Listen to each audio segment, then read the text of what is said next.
হংকংকে হারিয়ে শ্রীলঙ্কার বিপক্ষে যেভাবে বাংলাদেশ হেরেছে, যেভাবে ভূপাতিত হয়েছে, যেভাবে প্রশ্নের জন্ম দিয়েছে, যেভাবে তাদের ফুল স্ট্র্যাটেজি টস জিতলেই আমাদের ফিল্ডিং করা লাগবে এবং বাংলাদেশ প্রতিপক্ষকে ব্যাটিংয়ে পাঠাবে, এমন ভাবে এটাকে মানে একটা পৌরাণিক তত্ত্ব দেওয়ার চেষ্টা করা হয়েছিল যে পৃথিবীর যে কোনো দেশ দল বাংলাদেশের বিপক্ষে যদি অ্যাক্সিডেন্টলি টস জিতে যায় তাহলে তারা বাংলাদেশ ক্যাপ্টেনকে লিটন কুমার দাসকে জিজ্ঞেস করবে, ভাই আমরা টস জিতছি, আপনারা কি করবেন? এবং বাংলাদেশ বলবে আমরা ফিল্ডিং করব। এই যে একটা কাল্পনিক ইউটোপিয়ান সিচুয়েশন ক্রিয়েট করা হয়েছিল লাস্ট 3টা টস জয়ের পরে, যেভাবে দুর্বল প্রতিপক্ষের বিপক্ষে বাংলাদেশ আগে ব্যাট করার সাহস পায়নি, করে নাই, সেটা বাস্তবতায় নামিয়ে এনেছে শ্রীলঙ্কা। বাংলাদেশকে উড়িয়ে দিয়েছে, গুড়িয়ে দিয়েছে, 32 বল আগে জয় নিশ্চিত করেছে, পুরো বোলিং অ্যাটাককে তুলোধুনো করেছে এবং বাংলাদেশের ব্যাটিং ডিপার্টমেন্টের খোলসটা ফাইনালি সামনে এসেছে। আফগানিস্তানের বিপক্ষে ডু অর ডাই ম্যাচ আগামীকাল, আপনারা সবাই জানেন।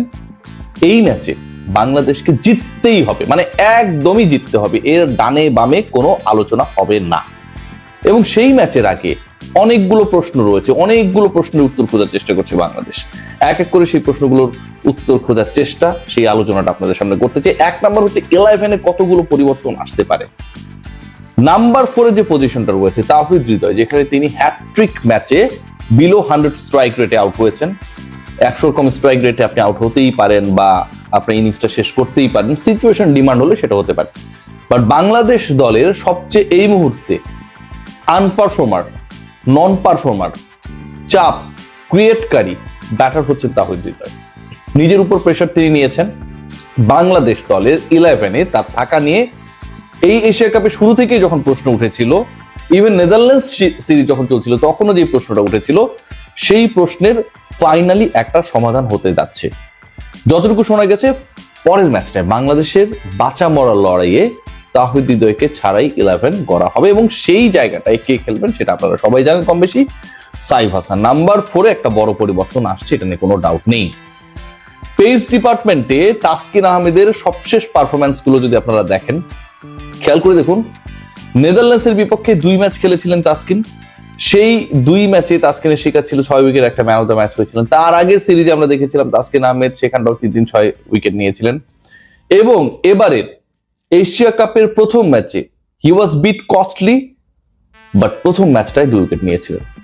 5 ম্যাচে 14 উইকেট নেয়া তাসকিন, যেই তাসকিন প্রতি 10 বলে একটা করে উইকেট নেন, সেই তাসকিন আহমেদকে জাস্ট হংকং এর বিপক্ষে একটু বেশি রান দিয়েছে দেখে আমরা 11-এ খেলালাম না।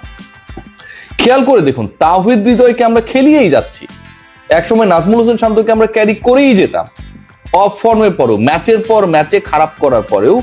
সেখানটায় 5 ম্যাচে 14 উইকেট নেয়া তাসকিন একটা ম্যাচে ইকোনমিক্যাল ছিলেন না দেখে তাকে মহা গুরুত্বপূর্ণ ম্যাচে এগেইনস্ট শ্রীলঙ্কা, যেই ম্যাচটা জিতলে আজকে বাংলাদেশের অবস্থাটা অন্যরকম হতে পারতো, সেখানটায় বাংলাদেশ ম্যানেজমেন্ট লিটন কুমার দাসের দল ড্রপ করেছে।